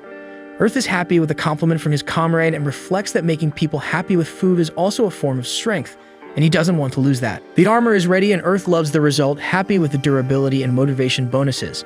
The blacksmith asks to keep Earth's old cloak, thinking he was going to throw it away, but he says he'll figure something out with the equipment. Earth analyzes that in this game it's possible to touch equipment directly, and that's why he gets attached to his weapons and feels sad to say goodbye. To him, getting rid of his old cloak is like meeting someone and having to say goodbye forever. The fairy queen appears in Earth's path and puts up a barrier around everyone. First, she apologizes and says that Earth will never be able to make a contract with a fairy, making him wonder if fairies hate him so much. But it's the opposite. Fairies love Earth too much. The queen even brought superior fairies with her, and all of them would love to make a contract with the archer. However, the citizen fairies found out about this, and 80% of the population went to the queen's gates and asked for permission to make a contract with Earth. As the fairy queen, she cannot ignore the will of the people, and if a fairy made a contract with him, it could cause a revolt in the kingdom. The lack of a contract with a fairy can make Earth's journey much more difficult, but he doesn't complain, saying it's part of life. The Queen is surprised by Earth's understanding and says he is really different, compensating the archer with 2 powers. These 2 techniques are recreations of powerful abilities created during the time of the 21st Fairy Sovereign. The first is 7 falling stars, which increases the bow's damage when hitting 7 arrows in a row on the target within 30 seconds. The other ability is Sacrifice Bow, which sacrifices all MP, 90% of HP, and his own bow in exchange for firing an extremely powerful arrow. The Queen warns that this power is very dangerous and should only be used as a last resort because it sacrifices almost all of his attributes and even his weapon. She explains that the stats can be recovered with good rest. Earth reflects that his beloved weapon would be gone forever if he used the techniques, so he must think carefully before resorting to such an extreme ability. He says he shouldn't use the sacrifice ability but will practice the other technique. The Queen asks to keep it a secret and informs that the path to the Fairy Kingdom is open to all adventurers in a new game update. She invites Earth for a visit once the path is open. Before leaving, Earth gives a large amount of food to the fairies and says that the next time they meet, it will be in the Fairy Kingdom. One of the fairies says there's no need to wait so long and that she could meet Earth in secret. The Queen gets angry and jealous, questioning why the fairy wants to see Earth without the group, but the fairy replies that she wants to make a contract with the archer and finds it unfair that the Queen always visits him alone. Awkwardly, Earth smiles and realizes that the Fairy Kingdom update will stir things up a lot. Earth is cooking for his friends when Zui asks the protagonist if he heard about the campaign. He replies yes, as it was important news. Rona gets curious and asks what it's about. Earth informs that there are 4 games using VR. One more, a fighting game, an FPS, and another one about mechs. Until then, each used a different VR helmet, but the companies decided to work together to increase their fan base, and now you can play with any of the helmets. Zue comments that the company started a big campaign offering a 15-day free trial, and Earth says that the addition of the Fairy Kingdom begins on the day of this campaign. Zue finishes by saying that these 4 games will have many more players, and tries to steal one of the ready steaks, but Earth hits his friend with a fan, stating that the food is for the customers. Then the protagonist hands the fan to Nora in case his red-haired friend tries another prank, but she gets excited and hits the boy for no reason, making Earth praise her attitude. Casimine joins the conversation, noting that since the number of players will increase so much, guilds need to prepare to recruit. Meanwhile, Nora practices her new fan with air blows, leaving Zwei worried about her physical integrity. She asks if their group could recruit some of these new players to become a medium-sized guild. But before that, they need to put Eliza in line, otherwise it could become a problem for the newcomers. Zwei remembers the girl in combat, paralyzed by fear, and saved by the rest of the group. Rana comments that it was Earth who saved Eliza on that occasion, and Zwei realizes that this would be a good time to invite the archer to his guild.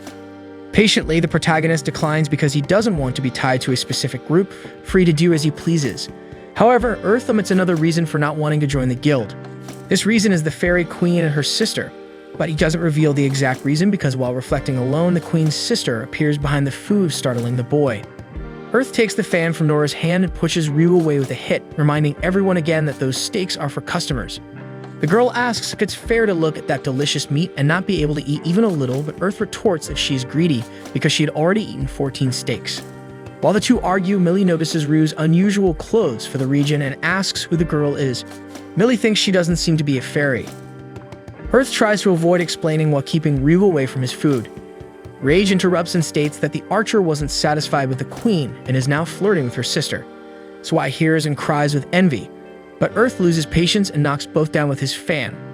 He explains that he wanted his friends to be in his place because that girl is expensive, eating all his steaks. Millie and Nora comment quietly that Earth and that girl seem close, and that he called her Ryu. But she herself can hear the conversation, saying that only Earth can call her that name while eating a skewer that the archer released.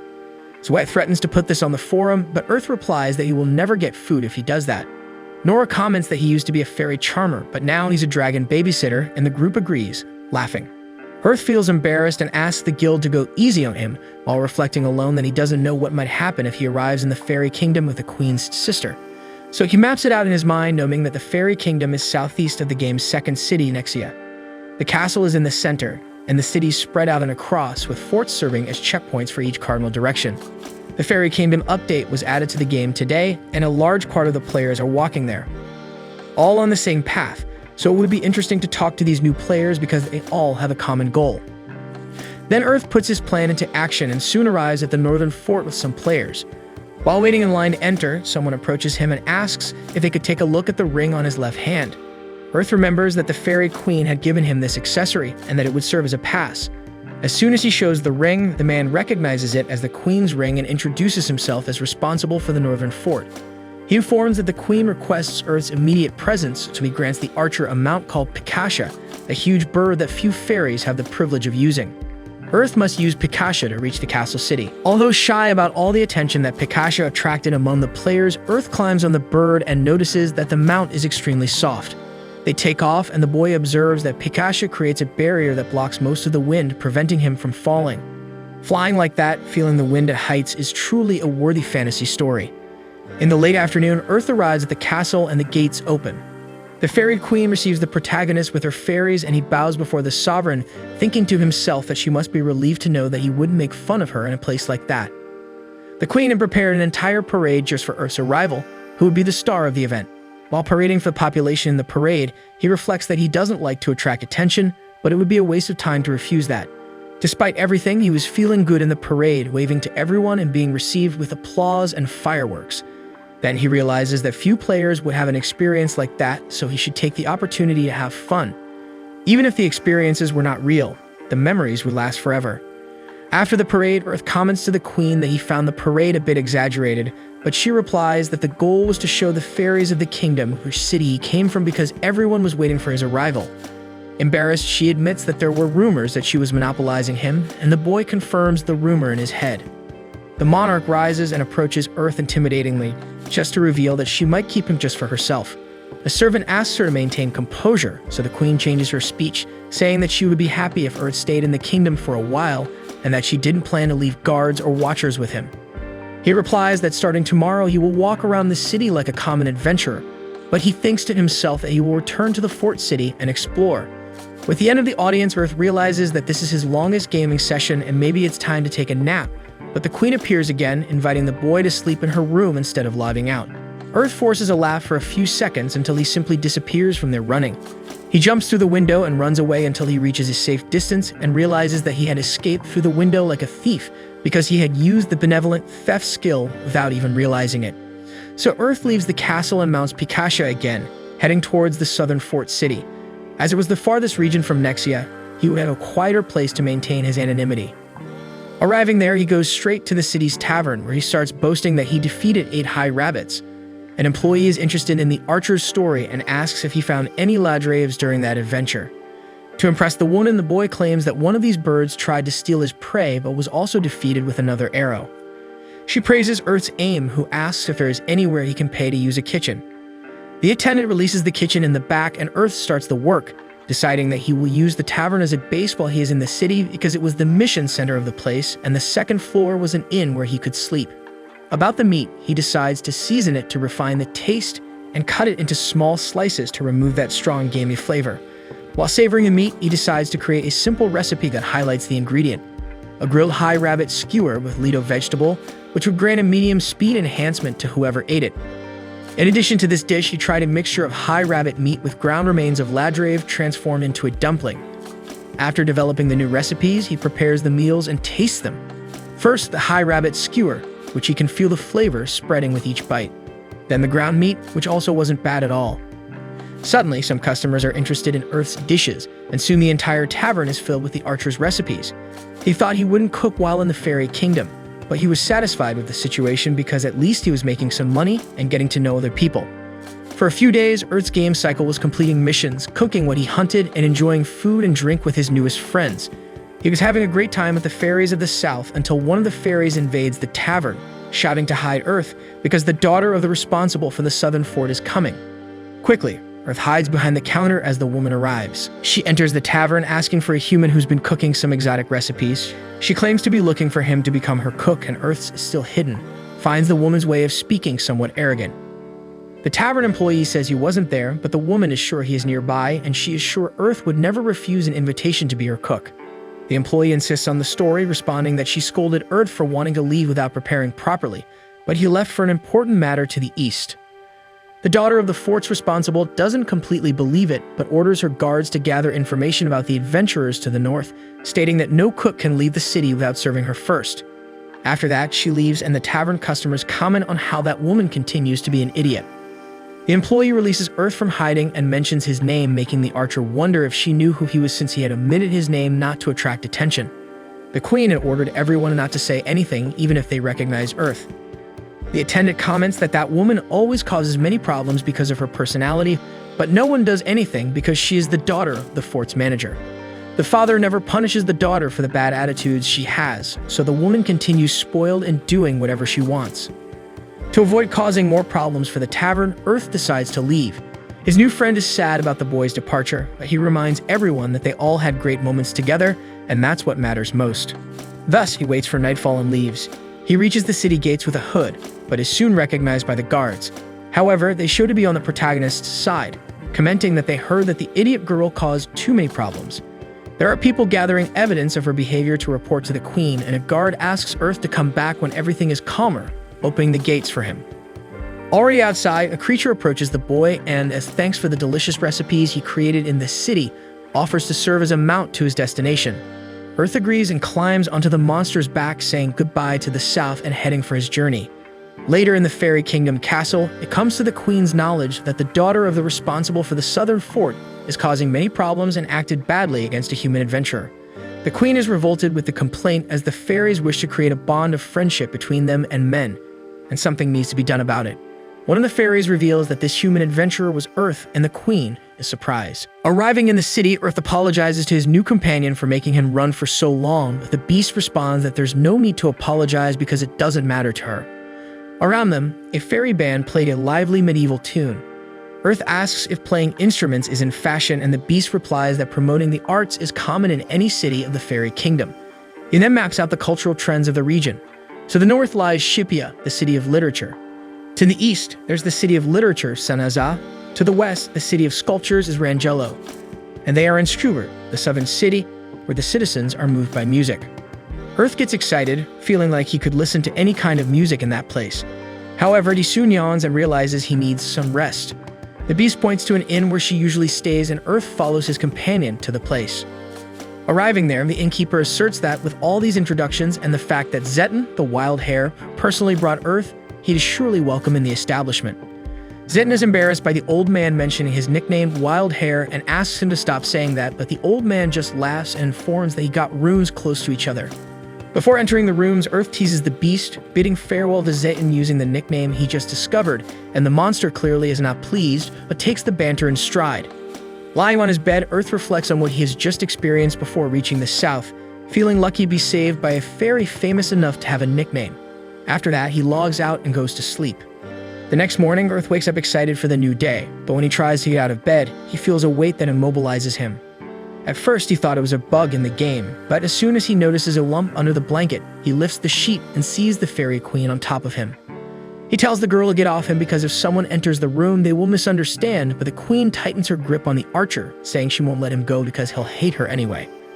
Because of her childish attitude, Earth asks if the girl has turned into a child again. The innkeeper opens the door at that moment and calls Earth for breakfast. As soon as he looks properly and sees the two lying together on the bed, the old man apologizes and says he'll come back later. However, Earth seizes the opportunity and begs the old man to save his life. The archer's shout immediately summons Zetten, and the beast arrives at the door, ready to provide assistance. However, the beast also looks at the scene a second time and then compliments Earth for bringing the girl to the room.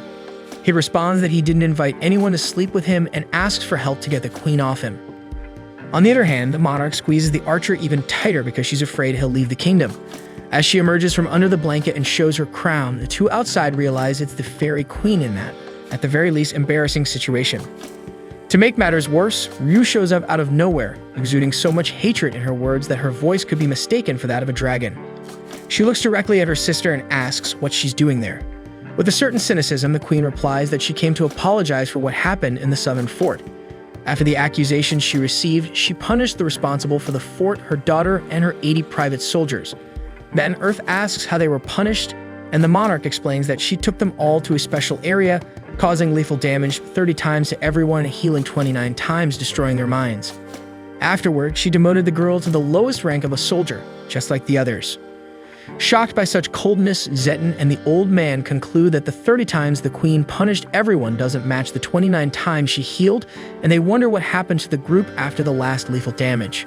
Resigned, Ryu comments that her sister is like that, and these actions give her chills. Earth tries to justify, explaining that everyone in the kingdom was kind to him, and it's not like he hates the kingdom or anything. The queen's eyes light up upon hearing that the boy doesn't hate the kingdom, but her sister smacks her on the head, accusing her of being too forward. With that, they begin to argue, and Ryu tries to pull the queen out of the room by her ear. Before they leave, the queen politely bids farewell to everyone present, as if nothing had happened, and simply leaves. Zeton takes the opportunity to comment that he knew Earth was close to the queen, but not to a Draconato as well. Hearing this, the old man recalls that fairies have had deadly battles against this type of dragon, and Zeton adds that if the population finds out about Ryu's presence, some serious trouble will certainly occur. Therefore, the two promise to keep it quiet. The innkeeper goes to attend to other matters, while Earth vents that the morning didn't start on the right foot. Zeton doesn't take it seriously, as he would love two beautiful girls to fight like that for him. Suddenly, a fairy knocks on the door looking for the wild hare, as she needs help rescuing her missing daughter. After calming down a bit, she introduces herself as Karen Fenrir, and Zeton comments that this name belongs to a noble family. She explains that her daughter goes out every day at the same time for a walk but hasn't returned at the usual time. Despite Karen searching everywhere, there's no sign of her daughter. Zeton argues that the clan has the power to transform into a wolf whenever they want, and that ability would save the girl from any attacker. Fenrir is not convinced and shows a picture of her daughter, offering a reward for her rescue. The duo accepts the mission. At the beginning of the search, Zeton claims this was a mission for him alone, and Earth insists on helping because he wants to repay for the ride he got to the south. Moreover, Karen offered the same reward to the archer, so some extra cash wouldn't hurt. The beast responds that the only way to repay the ride properly would be for Earth to make that dish that only he knows how to prepare. Following the lead of a guard who claimed to have seen the girl, they head in the indicated direction until the archer uses his ability to sense the presence of monsters, realizing two on the right and one on the left. Thus, 3 goblins appear and try to attack, but the ambush is revealed and the element of surprise is lost, making the monsters predictable enough to be defeated with a single counterattack. After the victory, Zeton praises the archer's perception skill, and he exhausts a good portion of his mana to expand his awareness around the map, seeing a group of monsters and 2 other things that were not enemies. Approaching the area, Earth activates long-distance vision and locates Mina Fenrir, the missing girl injured and surrounded by goblins. Then the duo devises a plan where Zeton must pass by the girl and throw a rare potion to her, while Earth provides cover. With the strategy in play, the archer hits the back of a goblin, and the wild hare arrives recklessly, mowing down all the goblins nearby. He apologizes to the girl and throws the potion at her, healing her wounds. Thus, she restores her HP and rejoins the fight, helping the group eliminate the remaining enemies. With everything resolved, Zeton praises Earth's teamwork, and Mina thanks for the help. The beast explains that it wasn't exactly help, and they were paid by the girl's mother to rescue her. Mina recognizes the wild hare and feels lucky to be saved by the famous Zeton Sama. Earth finds amusement in the flattery but lets it go and asks why Mina didn't turn into a wolf to retaliate against the attack. The noble tells that she was walking when she smelled something slightly sweet, and suddenly everything became confusing. When she realized it, she was surrounded by goblins and for some reason, she couldn't transform. In an attempt to restore Mina's ability, Earth hands her a potion, and she uses the item to become a giant wolf. Surprised, Mina doesn't understand, while Earth discovers that the anti-venom antidote took effect, so she was poisoned. After the cure, Earth asks Mina to return to human form and go back to the city on Zeton's back while he rests a bit before returning. Once they leave, Earth demands that some being reveals itself in a bush because he sensed 2 presences that were not monsters. He analyzes that the goblins had expensive equipment and seemed well coordinated, and this being had the ability to use poison to weaken a Fenrir. Earth is about to reveal the only race with enough ability to do all this, but decides to throw a potion at the bush first. The explosion exposes the hidden being and a human falls to the ground, screaming in pain. The man prepares for the counterattack and his pupils transform into a strange symbol, emitting a robotic sound. Earth feels like a human but not a player. If he lets the man go, the news that a man kidnapped a fairy of nobility could ruin the relationship between fairies and humanity, possibly leading to war. Moreover, knowing the one more admins, Earth believes it's quite possible. The opponent attacks with a sword, but Earth is faster and counterattacks with his triangle shot, bringing down the adversary. Having dodged the counterattack earlier, the archer changed his position in the air, losing speed and consequently weakening the blow. Fallen and weakened, the man doesn't understand why another human would attack him.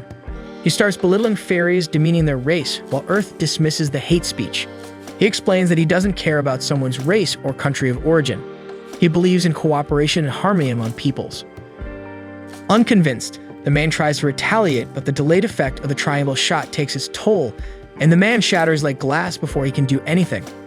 Reflecting on his opponent's words, Earth is convinced that accepting differences among beings, be they fairies or dragonkin, is the best path for everyone to finally walk side by side. To achieve peace, he knows he'll first encounter war, and victory doesn't come with mercy, even if it involves a fellow human. On the way back, Earth encounters Zetten and Mina, who were spying on the archer. The wild hare was curious if the protagonist could catch the mouse hidden. With the end of the spectacle, the beast offers a ride and everyone returns safely. Finally, Karen has her daughter back in her arms, and she pays the 100,000 glow reward to each of the two heroes. Earth goes further and asks for an extra favor, leaving Zetten disturbed because it was already a lot of money. Earth continues, asking Mina to spend time with the wild hare. The beast can't believe what his companion was doing, but the archer seems determined, arguing that the girl seems enchanted with Zetten. She responds that she'd heard many stories about his bravery and always wanted to meet him. Zetten scolds his friend for the move, but Earth reminds the beast of what she said earlier about wanting to be adored by a beautiful woman. Then he asks the three to work out the details and pushes them out of the room. Afterward, he summons the fairy queen, who thinks she was called for a love confession, but soon receives a fan hit on the head for her audacity. In reality, Earth contacted her to explain this situation, about how a human was provoking a conflict against the fairies, and that Earth killed him to cover up the case and prevent a bigger problem. The Queen promises to investigate and prevent a war between the two races.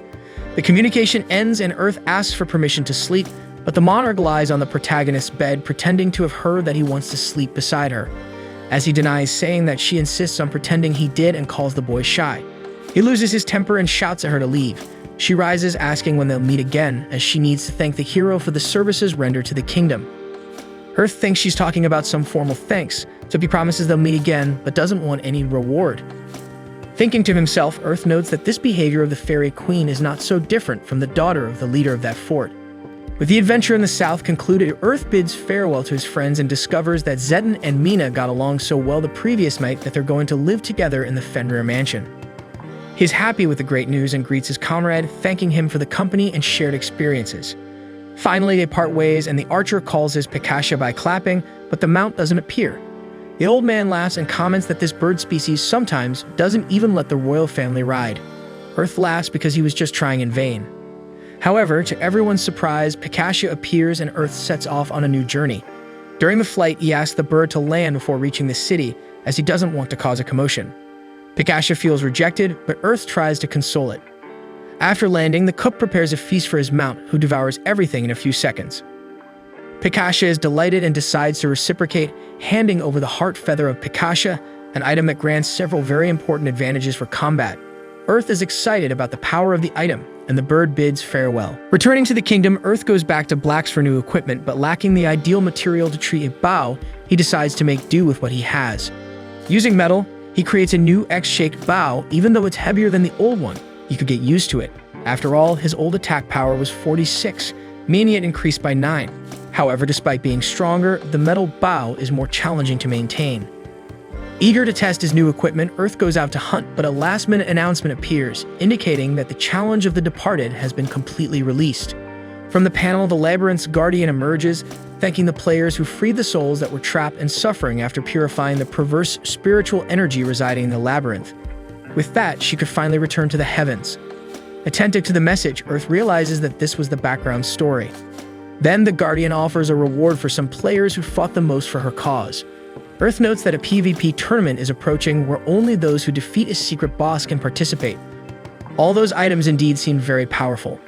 Finally, the Guardian asks if the archer wants to join the mission, but he refuses without a second thought.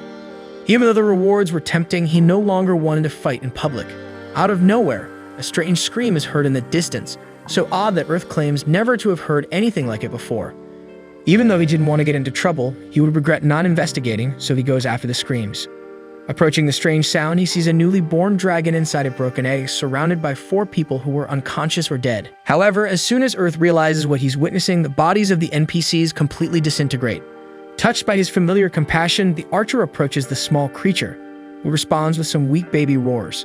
Earth knows he could never leave the creature there, at the mercy of its own fate, so he picks up the little one, and the endless roars make Earth think the creature is hungry. He collects a steak from his inventory and feeds it to the little one. Having done that, he starts wondering what the heck he's going to do with this pet. He could go back to first, but he imagines the entire population of the city surrounding him for having this exotic creature in his arms. In other words, that wouldn't go well. Or maybe the fairy kingdom could be a destination, but Earth also suspects that getting there this way would cause a lot of problems. Not knowing where to take the dragon, he decides to get more food for it first as he went hunting to test his new bow, initially. Soon, Earth is cooking his familiar recipes while the little one feasts on more raw meat. Watching the creature, he thinks about how every living being seems cute when they're a baby. But this cuteness only works for appearance, as the dragon starts tugging at Earth's pants, asking for the food he's eating. The archer fulfills the pet's wish, but soon realizes that his giant pot has been completely emptied. With a full belly, the creature falls asleep, leaving Earth to remember that the journey is always better with friends and that we should be supportive and affectionate with them. But he doesn't know if that applies to a dragon. Therefore, he summons the fairy queen to resolve this situation. Emerging at the speed of light, the monarch arrives with her usual posture, thinking that Earth called her for romantic purposes, but the boy points to the problem sleeping behind him. Astounded, she asks how a baby red dragon ended up there, and Earth realizes by the queen's reaction that this little one is indeed a complication. Once tensions calm down, he explains the whole situation to the sovereign, who responds that it is indeed complicated. Wild dragons never leave their country, so that their terrible power doesn't cause unnecessary conflicts.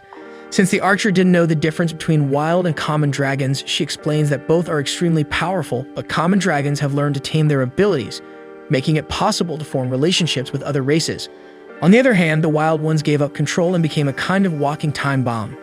To make matters worse, this little one behind him is a red dragon, even stronger than the others. So powerful that they became the symbol of their nation, the royal family of the Wild Dragon Kingdom.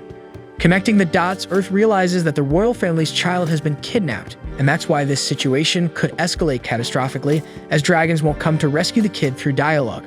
Then, tension begins to show as a fairy messenger informs Her Majesty that red dragons are approaching the kingdom at high speed. As she starts her plan to protect the queen, the messenger notices a red dragon baby taking a nap right there. With that, she loses her temper and wonders why the queen would kidnap a darn baby dragon, but the monarch responds in kind, blaming a certain archer who was nearby. Hearing everything, Earth himself intervenes in the conversation and asks from which direction these dragons are coming. As they arrive at the invasion site, the dragon parents land in front of the protagonist, causing a massive tremor in the earth. Needless to say, Earth saw the size of those monsters, and it wasn't difficult to conclude that shooting them wasn't a safe option. Then the dragon father asks if it was Earth and the fairy queen who kidnapped his daughter. The dragon's voice is transmitted directly into the archer's head, leaving his ears ringing like a sports referee's whistle. With that, the queen decides to take the lead in the negotiation and tries to explain the misunderstanding, but the wild dragon tells her to shut up since they are talking to Earth, not her. Turning his attention back to the son of a man, the human justifies that he doesn't know who kidnapped the baby, but that the responsible parties are probably dead. He simply found the cub and took her in. But the dragons aren't convinced by this story and demand that Earth return the little one immediately as proof of his innocence. Without wasting time, the boy puts the baby in the mother's claw, who fills with joy at finally finding her offspring. Additionally, the father apologizes to Earth since he accessed the daughter's memories and confirmed that the human was telling the truth. As a reward for the embarrassment, the huge wild dragon grants a request to the archer. So Earth asks the creatures not to suspect that the fairy kingdom is behind this kidnapping and to pretend they never saw each other. The mother understands the protection of the fairies but doesn't know why they should pretend not to have met. Earth explains that he doesn't like drawing attention, so it's a request to maintain his privacy. While the mother is relieved, thinking that the human doesn't want to be associated with wild dragons, the father fulfills the wishes of that human child until the couple leaves with their offspring. With everything settled, his friend the queen thanks Earth as a queen for thinking of the fairy kingdom in such a delicate moment. As she showed gratitude by acting officially as a monarch, the archer realizes that she is finally maturing. However, as he concludes his reasoning, the queen pretends to thank Earth inside her castle, but he's a hardworking boy and prefers to go to another city to pick up some odd jobs. Finally, the girl doesn't contest this decision and even offers Picasso for a ride, promising not to tell anyone that Earth was involved in the situation. Grateful, he climbs onto his mount and travels to the city of East Fort. Upon arriving at the Sunflower Tavern, he realizes that unemployment has reached the fairy kingdom and finding a job won't be easy. until the owner of the establishment introduces herself and explains that there used to be many jobs around there, but human adventurers are taking them all, so there's rarely any left.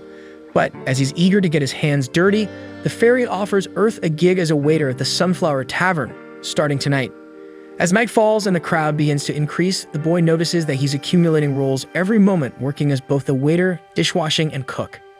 After his mind pops between orders and recipes for hours, Earth is exhausted and waiting for his payment until the owner comes with the money, sincerely praising Earth's effort and commitment to his own exploration. Finally, the well-deserved rest of the brave hero is about to happen as we see Earth approaching his room, thinking about the craziness of playing one more, since he started the day feeding a baby dragon and ended up washing the glasses of some drunken fairies. As soon as he enters and closes the door, he admits that all this running around was actually quite fun. And caught up in the adrenaline rush, even plans to open a restaurant when he has some decent money. After all, this type of game always has this endless hustle, while his desire is to live a quiet life in his own corner. Meanwhile, in a dark and unknown office, an old man sits at the head of a table full of men in suits, claiming that everyone agreed to keep one more running since the last results were incredible. One of the meeting participants asks about the situation of the fairy queen and Ryu, and the old man gives an enigmatic answer, stating that involvement with one of the players made the queen learn to laugh, while the dragonborn got annoyed for the same reason. A woman comments on the old man's response, emphasizing that she was also surprised when she saw it for the first time. After all, EA had become almost emotionless, and EB reacted by acting spoiled. In the end, she doesn't believe that they have changed that much. Another man joins the conversation, saying that it's incredible, and he was excited to show this world to his daughter since he discovered that there was someone so brilliant as to provoke such a situation. So everyone discusses how interesting this player is, and the guy at the other end says he's curious about this player, and that's another reason to keep the game running. And concluding the meeting, the old man announces that they need one more to train artificial intelligence. The next morning, Earth is relaxing while catching up on the latest game news, reading that Silver's group won a PvP called a Challenge of the Departed, and he bets that Glad will taste defeat this time. Enjoying the leisure and the countryside breeze, he realizes that it's been a long time since he played in such tranquility, even though that was the goal from the beginning. Unfortunately, he gets involved in so many traps that sometimes it seems like he's going to break the entire kingdom. So in thought, he wonders why he gets into so much trouble. But in the end, letting the wind take him is also a way to live life. For example, when he was a kid, Tanaka Teichi used to run and play all day, but now that he's an adult, he works so much that he doesn't have time to exercise. Therefore, he was so out of shape that it made him very down. To drown his sorrows, he became addicted to a world where he could do extraordinary things that he could never do in real life. But he confesses that maybe he's going too far because Tanaka's health won't improve with any magical skills from Earth. Lost in his thoughts, he starts to cry, but quickly wipes away the tears and continues his walk. Deep down, he knows he can't be alone for too long. When he's lonely, those twisted thoughts start to enter his mind, making him enter a somewhat depressive vibe. Who knows? But it wasn't a time for sadness. Earth really wanted some chaos, and for sure, what he doesn't lack in his circle is people wanting to make a mess. As he thinks about his comrades, the protagonist wonders if he's being a bit rude to others, distancing himself from everyone without the need. Maybe he needs to be a little kinder, because these people are what make this game so good for him in the end. Until we arrive in Sanaza, the city of the East. Moments after deciding to be friendlier, Earth gives up the idea because he has just received another unreasonable summons. The fairy queen thought it would be a great idea to summon the archer because she thinks maybe he wanted to see her again. In response to the insolence, Earth smacks the queen with a fan again. In the midst of this, the green-haired guy was hoping that Your Highness would introduce him to the protagonist, but since that wasn't possible, he took matters into his own hands, introducing himself as a green dragon, a type of wild dragon with the power to control the wind. Earth frowns at this news since he heard that this race is not known for being very friendly with others. But the dragon explains that they are an exception to this rule and mentions that they are less strong than other wild dragons but are faster and can assume human form. Therefore, many of them work as messengers. The dragon's conversation makes Earth lower his guard again, but he still doesn't understand what such a dragon would want with him. Maybe it has something to do with the red baby dragon's kidnapping, but he agreed with the dragon parents that they would never touch on that subject with anyone. Then the messenger responds that this baby dragon is having serious appetite problems and dragons need to eat a lot to develop properly. This little one is only eating half of what a dragon her age needs to grow strong. And more, the little one is eager to become a human, which is unacceptable. The messenger was sent to find out the reason for these problems, but Earth has no idea what it could be, as the baby dragon ate like a construction worker while under his care. So the queen intervenes and asks if this isn't happening because Earth's food is too good and the baby got spoiled. Then she asks the cook if he gave something special to the baby, and Earth admits that he gave soup and hamburger steak for the creature to eat. But as the green dragon doesn't know what kind of food this is and seeing that he was in trouble, Earth decides to please the messenger, frying some steaks for the dragon himself, who is delighted with that divine taste and understands why the queen gave up on her old menu. And she, in turn, takes the opportunity to praise her beloved in that very discreet way, leaving Earth annoyed again. On top of that, the two cheeky ones even ask for seconds, causing the protagonist's fury, who angrily asks what the hell this messenger came to do there after all. The green dragon realizes he lost his composure and apologizes, humbly asking the cook to prepare a few more portions for him to take to the dragon princess. Earth doesn't like the idea and claims to be out of ingredients, but the messenger is willing to gather everything needed, so he jumps out the window in an absurd hurry. Later, the gift had already been given, and the green dragon returns to his kingdom. Then Earth asks what's the deal with wild dragons being antisocial, as that one seemed too comfortable. She replies that it used to be like that, but maybe Earth himself just changed that. But he, in his classic habit of avoiding responsibilities, tries to slip away quietly, but the sovereign is not willing to let her love go away so soon. Since he's there, it would be good to enjoy the best room in the kingdom, personally prepared by the queen herself. However, Earth is not stupid enough to fall for that, as he knows the queen's plan is to enter his room at midnight to savor his body. By revealing the hoax, he manages to get rid of her and quickly escapes through the window, wondering if he really managed to establish diplomatic relations with wild dragons just with hamburger steaks. Speaking of which, at nightfall in the wild dragon kingdom, the little dragon is finally regaining her appetite with the best cuisine the world has ever seen. The baby's father asks what this means, and the messenger replies that cooking is a technology capable of making food tastier, and the baby was just missing that taste.